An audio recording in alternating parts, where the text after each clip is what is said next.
Hello, this is Jon Speelman with the video version of my column for December, which is slightly delayed because I was away on Sunday night. I'm doing this on Tuesday, and in fact, Game 7 of the World Championship match has been drawn a little while ago. Gukesh got some chances, but then Ding defended himself and they ended up drawing. But what I've done for this column is I've done the World Championship because that is the thing going on, isn't it, at the moment? And I've done the first 6 games, and really I don't want to rehearse all the bits of the games because obviously everybody's annotated them all over the place. But I did want to talk about some critical moments. So probably it's going to be wherever there's a diagram, really. So I'm just going to go through them and talk about it. So World Championship match is a huge undertaking. I've never played one, of course, myself, but I have been a second at 2 of them. Short v Kasparov v Short and Kasparov v Anand. And they were pretty traumatic matches. I mean, the first one, Gary basically bashed Nigel at the beginning. The second one was much closer at the start. And what I did understand at the end of it, I mean, I got some feeling of the rhythm of the match and how it was its own thing. It's its own little microcosm, which is different. It's distinct from the rest of space-time, sort of. And, things happen in it that wouldn't happen in normal games of chess, really, normal tournament games, partly due to the just sheer stress. So game 1, Gukesh was, of course, ridiculously tense. And, I should probably bring up my column as well, which is here, which I called Remember 1963. I started writing it after Gukesh had lost game 1, so I was exhorting him to remember not to try too hard. And some other exhortations, and also an assertion. The assertion is in this diagram, "'Tis but a scratch," which is what Gukesh is saying about his queenside, I suppose. And I suppose it may be true, but I have to say that refusing to accept a draw here was rather remarkable, I thought. That's a allusion to Monty Python and the Holy Grail. Anyway, we'll come to that in a bit. So basically I said, first chess book, Petrosian, Botvinnik. Petrosian lost the first game. I had them a month ago, those 2 games. And the first one he won. And said, basically, the important thing is to make space for yourself to be able to play in the match. You're under this huge strain, and you have to carve out a path for yourself which is acceptable. And there are different ways of doing this. Actually, if I turn off this glare, I can see it a bit better. And, it's just, you have to somehow make yourself, if not comfortable, not so uncomfortable that you can't operate. And that's what Petrosian did in this match, and this is what both of them he'd been doing, Gukesh and Ding, in this match too. I know there are quite a lot of matches in between, but I go back to my childhood, and I do, I have watched these things and I know sort of what's going on. Right, well, let's start. Game 1 then. Gukesh, remember that Ding hadn't won a classical game of chess since Vakanze, when he had beaten Gukesh himself and Max Vermedam, hadn't he, as well. But there we are. I mean, he hadn't won a game for ages, so he was stressed as well. So they're playing their moves, and I don't actually know why he didn't go knight e2, c5, c3, and then f4, but then who knows? Because he went knight to there. Now, Ding was a little surprised, but just played decent moves. And so they got to this position, and Gukesh flashes out g4, which is a novelty and a playable move. So he's saying, I'm going to try to knock you over before you're comfortable.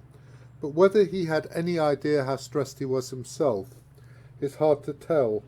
It's really difficult to know, but there are a couple of moments which are okay. If you take back, check here, takes, g5 is at least annoying. It makes sense of the position for black quite a lot, really. So they played all these moves, and at some point, long think from Gukesh now, showing how tense he was starting to feel. Queen e2, not necessarily the best move. And here he didn't take back with the bishop, and I think that's a bit remiss, really. Taking back with the bishop, okay, I mean, perfectly playable position for black, but it's reasonable for white as well. I don't know if he was worried about some h5y stuff, but you can hold the position here. And knight takes is more aggressive, sort of, but knight b2 already, if you look at this position and you imagine black has time to swap the queens, then he's going to be better, isn't he? And so white is putting stress on himself. I thought I might have played the disgusting move, rook fc1, and I know it's pretty disgusting, but I felt, you know, it was time to start bailing out, really. Oh no, it's in this position, sorry.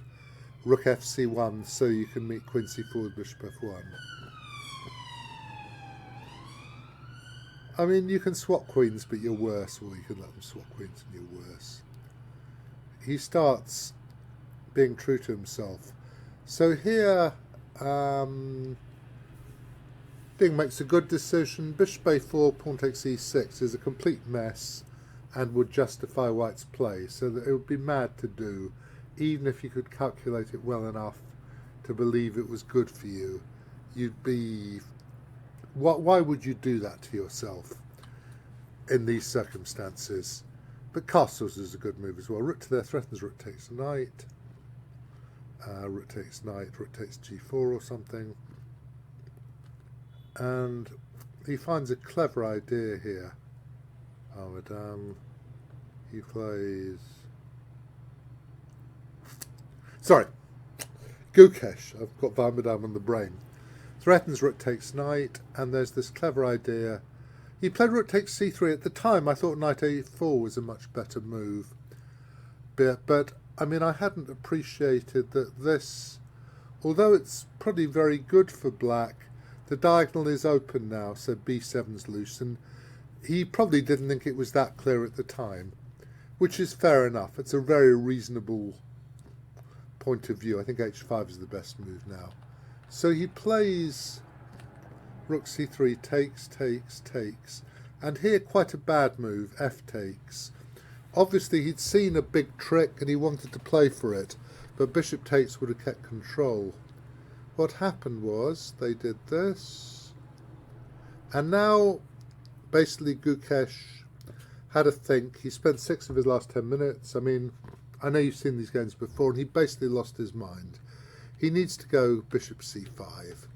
And as Matthew Sadler, who I was watching, I've been mainly watching Matthew streaming. I'm trying to do some myself, but I haven't found time yet. I don't know. I'll see. I'll manage to do one round anyway, I hope. Queen takes. The problem is queen h7 gets hit by queen d4 check. But you can play a move like rook f3, and this is really pretty unclear when you consider that black is 3 pawns up, and it's still an unclear position, almost. Then knight a4, then you can go queen h7, queen d4, takes. Bishop to there, and a3 is going to drop off. Or you can go knight c4, queen f1. Okay, queen f2. Well, this may well be good for black, but in practice, in time trouble, in a World Championship match, when both of them are hyper tense, it's a position with 3 very possible results. As it was, queen c2 was an awful move, awful decision, showed extreme tension, And now black gets control. Once he's castled, he's got control. And Ding held himself together. Didn't allow mate in 1 after bishop g2. What a surprise. And round about here, obviously, played king h8 and didn't allow queen e4 check.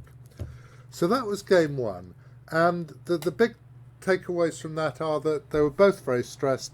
Gukesh maybe didn't realise just how stressed he would be, and that he played a couple of really weak moves. I mean, queen c2, when he'd got back into the game, was a pretty bad thing that happened to him. So then they had game 2. Ding appears to have basically decided that his plan is to tickle Gukesh when he's white. So he's going to try to threaten to set up some positional advantage. Gukesh is going to have ways to resist this and indeed to equalise, but he's going to have to do it consistently. And if you have enough games, then something can happen. And I said my instinct here, it's okay, piano. I said I'm not trying to do all the games, obviously, in detail. Would have been to take an e3 and then castle. I know it's a bit more complicated, why it's got some lines and things, but I didn't particularly like this. I thought this position was quite scary for black, because in the long term you could have a big problem with c5. I was really a bit, worried that somehow he found some way to do it. But actually Gukesh had a good long think, played some good moves, and nothing really happened. As I said, these games look harmless, but they're not, They're two very strong players trying to beat each other up, and nothing is harmless about any of it. And here they agreed to draw their repeated moves. So, first attempt at tickling. Gukesh has white and he plays a good game. Basically, my feeling is that Ding has enough energy, excuse me, I'm sorry, to calculate pretty well, but he can't calculate extreme mess at the moment. He's not at 100%, and in this one Gukesh put him under immense stress. He had this idea of playing, this looks a bit like Keith Arkle. h3 is an interesting move. I thought it harked back a little bit to game 2 of Ding's match with Nepo, in which he played h3 in a queen's gam, in which Ding played h3 against Nepo very early on in some d4, knight f6, c4, e6, knight f3, d5, h3 or something. Anyway, very, very early. Strange idea. I mean, you could just go back, but obviously it's terribly, terribly tempting to attack this pawn. He fights for the f5 square. I mean, you could have taken on b3, but he goes knight d2, takes on c4, and has enough time to win the pawn back with a slight advantage. Quite a pleasant advantage, really. Okay, rook to there to prepare g5, for the bishop to escape. Round about here, it would have been really sensible to play bishop f5, here or the next move. They're both reasonable. I don't know, rook h8, whether he needs to, or bishop guy goes f3, preparing e4, and I mean, round about here, yeah. Just have a bit of sense. Rook to there. Just go bishop f5 here, or bishop b7 also is apparently a better way to do it. Now his bishop gets trapped, maybe he's alright. I mean, that engines say that knight e6 is better than taking. But this is a complete maelstrom. And now he finds a really great move, Gukesh, knight e2, and he's winning a piece. And he played this very well. That... yeah. And there were no chances. I mean, you know, in a blitz game, you'd have very good chances as black, really.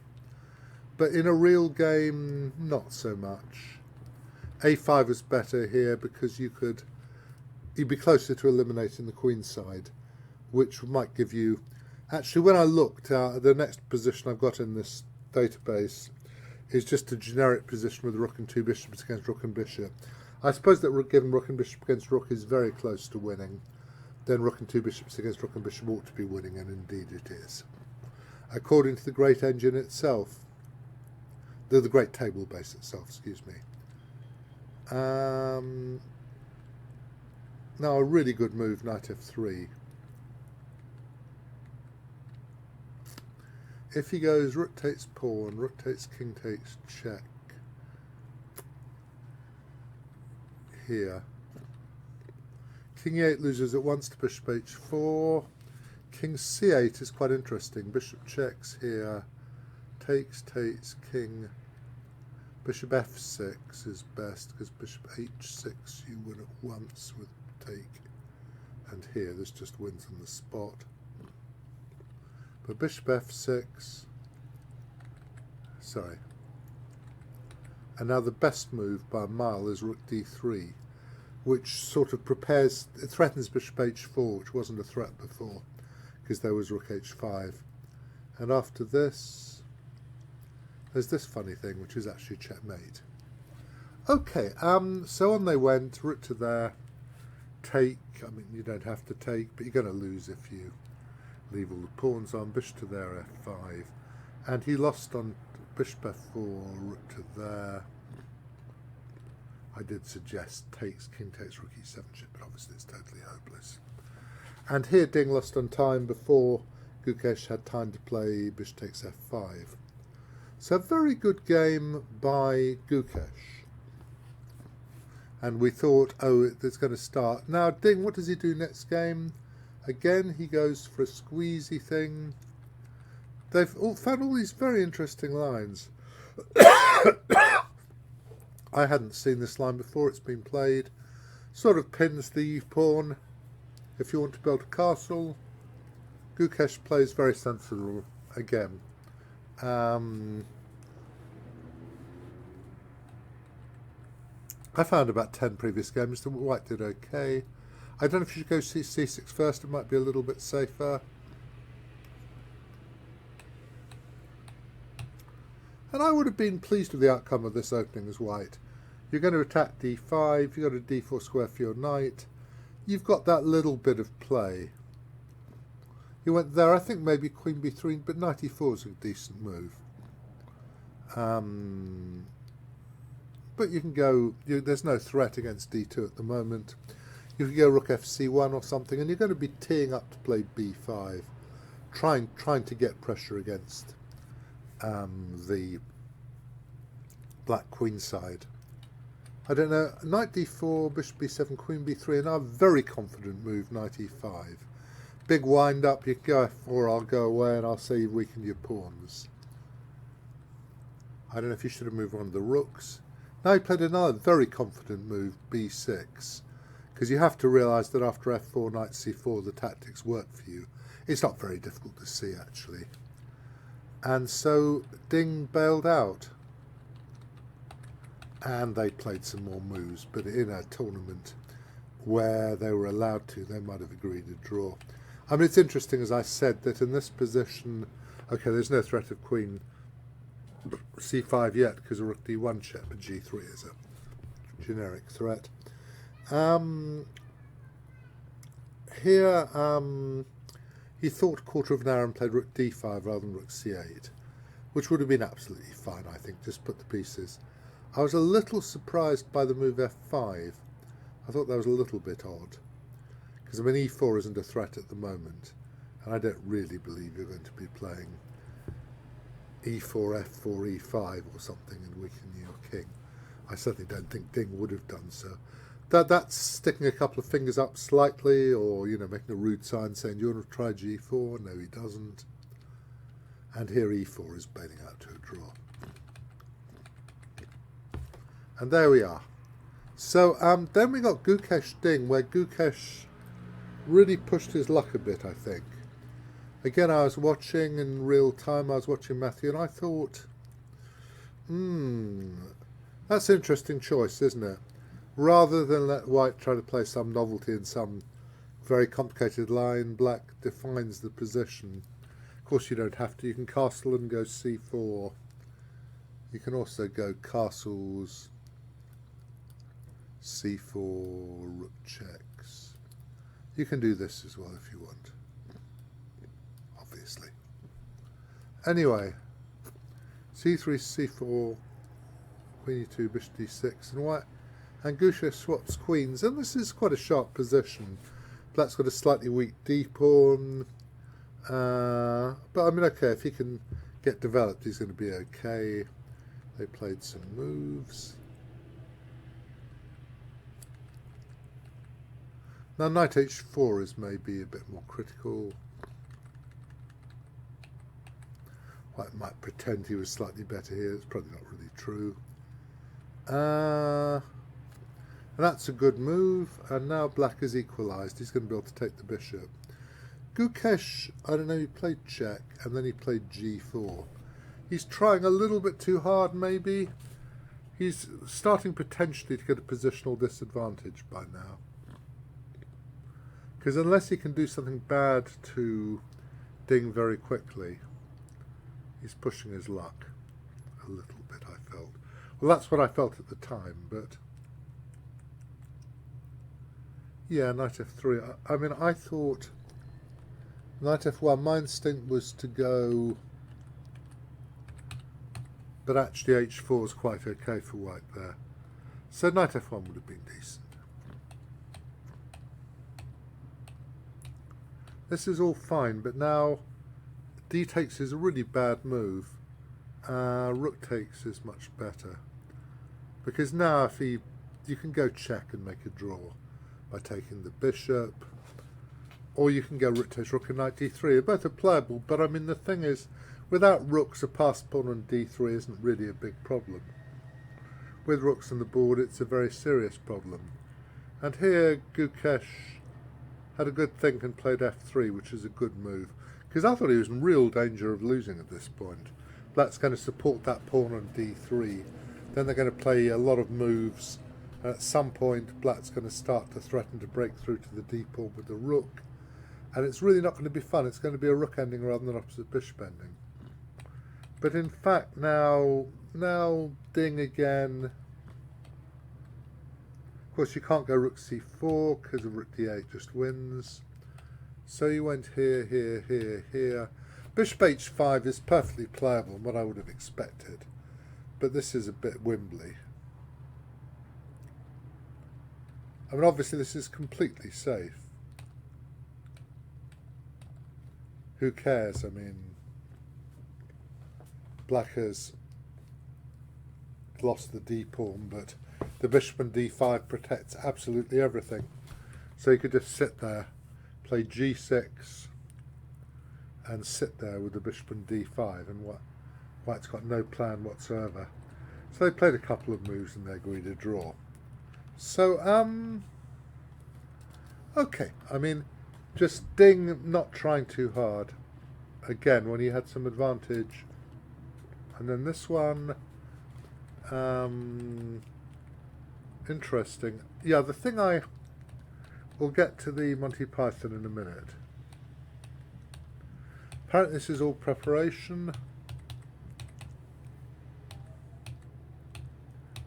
Well, I have to say that I really don't like this very much for black. I mean, he finds a way to get the horse off before it stomps in. But my feeling here, they play some more moves. Ding is not really trying.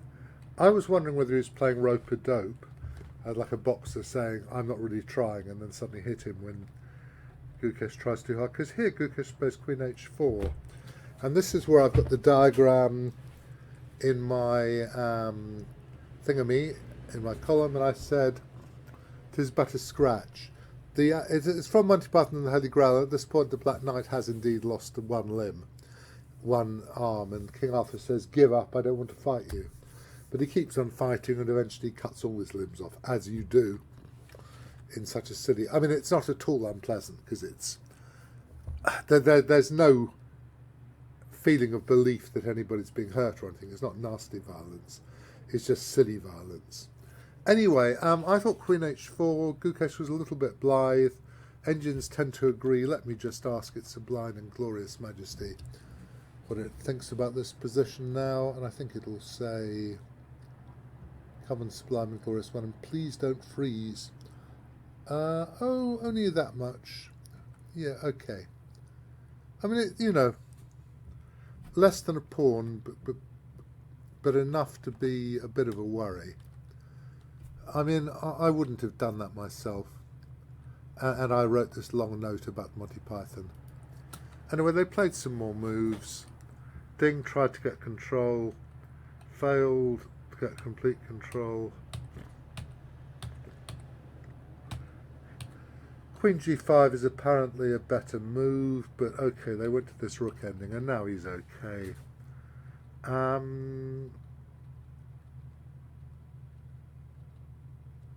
That's a good idea. Did they say that 36 Queen g7 was King g7? This is, I don't know how this is. You have to be jolly careful. If the black king gets in, then it's possible that this is already very good for black.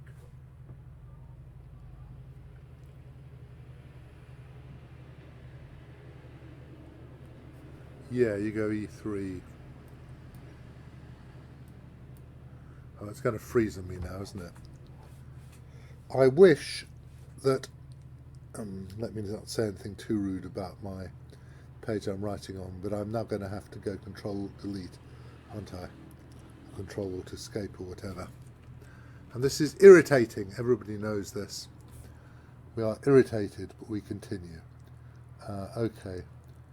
End task. And we go back to there, and we restart chess space, and we sigh. Or we curse, or we... Have we got column 222 still? We have got column 222 still. No, we haven't. I have to open it now. Grrr is what I say. D text chess bass, because I started doing this when there were 8 letter what's it? Agony PGNs, column 222. And here we are. And yeah, so we're saying that King G7, no, not here, we're saying King G7 check here, rook takes, here, King H5. Is that right? I'm going to ask the bloody engine again. I hope it'll speak to me for long enough to do this.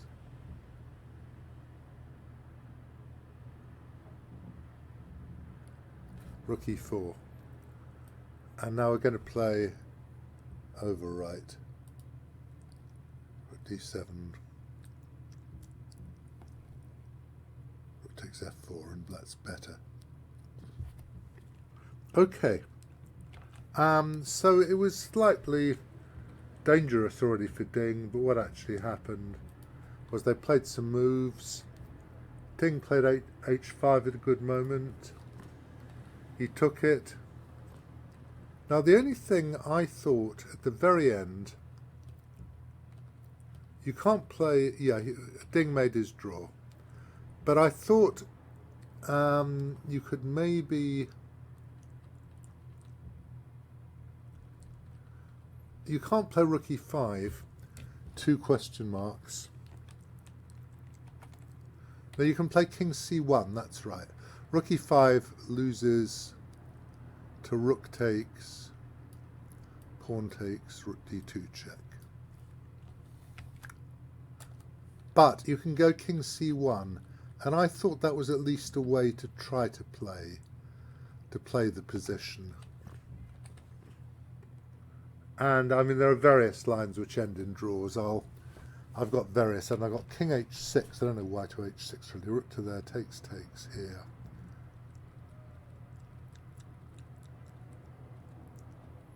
This is a line. Rook takes b2 equals. There are other lines, but I mean basically.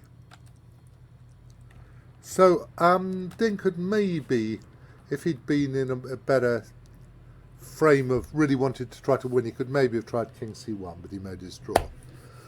So we got this match, and we've had game 7 as well now, and it's equal. Gukesh is trying to create complexity beyond what Ding can deal with at the moment. Ding is blocking really, being sensible, and possibly doing a little bit of rope-a-dope, where he says to Gukesh, come on, I'm not going to try to hit you. And eventually Gukesh sticks his chin so far over the parapet that it gets clocked. So we'll see. This will come out today, so we'll be up to date-ish, and we'll see in the coming days what happens. I hope you've enjoyed this. I will be back on... When will I be back? On January the 5th. Sunday, January the 5th. Cheers then. Let me just go and check I have been recording, or there'll be many, many much screams. And they're not. Cheers then. Bye.